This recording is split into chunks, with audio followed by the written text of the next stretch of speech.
का चूल्हा, गरीब का चूल्हा, कल भी ताजिर जिंदा था, आज भी ताजिर जिंदा है। हाय महंगाई, हाय महंगाई।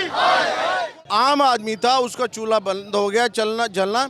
हमारा जो छोटा ताजर है, दरमियाने तबके का ताजर, वो पिस कर रह गया है, क्योंकि लोगों के पास जो अपना असल दर था वो भी ख़त्म हो गया। महंगाई इतनी हो गई, रेट्स इतने बढ़ गए हैं कि जो नाकाबिले बर्दाश्त हैं। और ये इम्पोर्टेड हुकूमत और इम्पोर्टेड जो IMF का बजट जो हमारे ऊपर मुसलत दोबारा कर दिया गया है, आज हम सरापा एहतजाज हैं। आज हमने एहतजाज का शुरू किया है, शुरुआत की है, और इंशाल्लाह ये हम इसको डे बाई डे इस एहतजाज को बढ़ाते जाएंगे। मुल्क-गिर एहतजाज होगा हमारा। गरीब आवाम पे इतना बोझ पड़ा है, पेट्रोल 120 से 300 रुपये तकरीबन हो गया।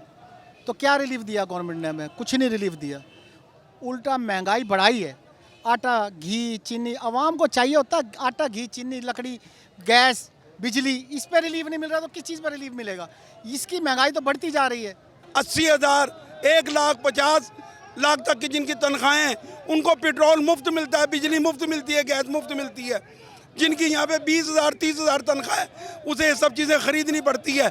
जब तक यह शर्फिया, ये पाबंदियाँ अपने पे नहीं लगाएंगी, हम ये टैक्स नहीं भरेंगे। अगर हमारी बात नहीं मानी गई तो इंशाल्लाह पूरे पाकिस्तान में हड़तालें होंगी और शटल डाउन होगा। हुकूमत को होश के नाखून लेने चाहिए, लिहाजा इतनी महंगाई अच्छी नहीं होती जितनी महंगाई हम पहले बर्दाश्त कर चुके हैं।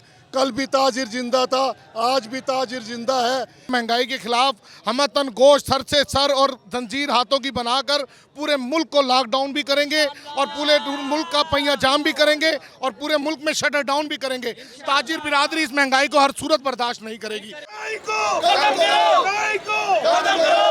का चूल्हा, गरीब का चूल्हा।